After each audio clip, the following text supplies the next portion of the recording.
Lane splitting is now legal in Minnesota. This means motorcyclists can now drive between lanes of traffic heading in the same direction. So the law went into effect about a week ago, and here to explain more is Mike Hansen. Mike is the director of the Department of Public Safety's Office of Traffic Safety. Welcome, Mike. Thank you. Glad Thanks to be for here. being here. So let's start with just lane splitting and filtering. This is one law that incorporates a couple of different things. So let's start with lane splitting and what that is. Correct. Two behaviors or two practices that are closely related, but they are different. Talking about lane splitting occurs when traffic is moving at speeds of less than 25 miles per hour. So in a situation like that, a motorcycle operator is allowed to move between those lanes of slow-moving traffic at speeds no more than 25 miles an hour and no more than 15 miles an hour faster than traffic is moving. So say traffic is creeping along at like 5 miles an hour, add 15 to that motorcycle cannot be going more than 20 miles an hour. Once traffic hits that 25-mile-an-hour threshold, that motorcycle needs to re-enter traffic and take a lane, so to speak, and splitting ends. And then explain the difference between that and lane filtering. Lane filtering occurs when traffic is stopped. Okay, so think of either the backup in a construction zone, stopped at a stoplight or something like that.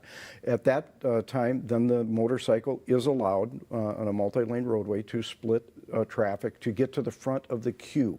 And what this does is it protects the motorcycle from a potential rear-end collision, which would be really bad for a bike rider if they're stuck at the back of the line. Sure. So this allows that operator to get to the front of the line.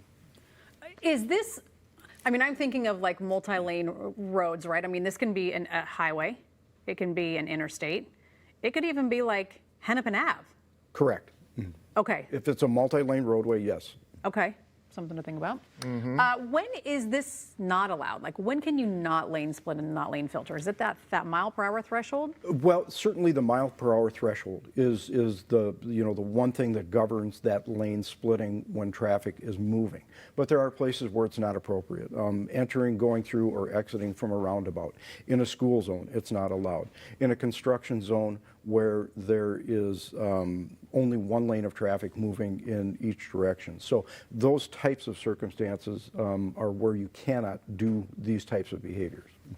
All right, talk to me a little bit about, and we were talking about this during the commercial break, there are probably going to be some drivers in the cars who are like, what is going on here, who aren't familiar, despite you guys' best efforts to get the word out. What happens to a driver of a car if they do something to try to block or stop the motorcyclist from going through?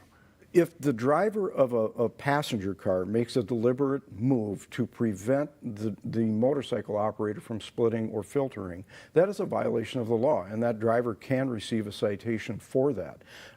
Really what this comes down to is motor vehicle operators and drivers and motorcycle operators and riders and drivers cooperating to share the lane. So we call it filtering, we call it splitting, but really in essence what it is, this is lane sharing. And it's designed to try and protect those motorcycle operators from being put in a dangerous situation at the back end of that queue. But it's also not a license or an excuse for motorcycle operators to operate in a careless or reckless way. Lane splitting is an option. It does not have to be done, and we're really encouraging drivers to know your skill set as well. This is a precision maneuver that requires a high degree of experience, training, and skills. And so if an operator feels good about it and it's safe to do so, but they really got to watch what they're doing. Mike, why is this just becoming law in Minnesota now? I would imagine this has been allowed in other states, or are we following other states, or why now, I guess? Oh, we're kind of following other states. California has had lane splitting and lane filtering, or lane splitting, I should say, for a number of years.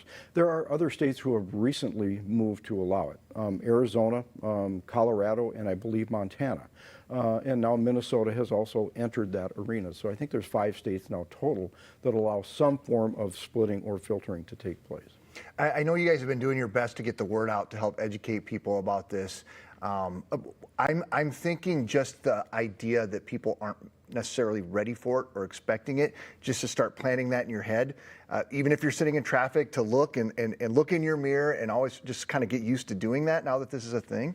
No, that's exactly what we would ask motorists to do, is be aware of this. We've worked hard. We started at the State Fair last year, and then as we went through the legislative session and there were some proposed changes to the law and some things that were added to the law for safety reasons, now we're really ramping up that education and that outreach campaign. So the gas station TV, the pump toppers, you'll see billboards. We're on social media all over the place. So the budget that we were given, we're doing the very best that we can to reach as many Minnesotans as we can. But we have two sides of that equation to educate. We have the rider group, okay, when can I do it, what can I do, and what can't I do? And then we have drivers. And so if you're sitting in traffic, be aware of that and check those mirrors before you need to make that lane change, or really, do you need to make that lane change? Is this something I would imagine moving forward for people that are going to get like a license to drive a motorcycle? This is something that would probably be showing up on a test at some point, right? I would imagine things are going to be changing. Oh yeah, absolutely. This is part of that ongoing motorcycle safety education program that we operate through the Department of Public Safety, and there's also some private providers out there that all are adopting this addition into their curriculum as they're instructing for those motorcycle endorsements. Well, Mike, thanks for stopping by. Good luck, getting the word out and help people get in a new mindset. Well, thank you. We appreciate the opportunity to be here. You help us reach an audience we can only dream about, so thanks. Absolutely. We're going to post a link to the Minnesota Motorcycle Safety Center on our website at minnesotalive.com.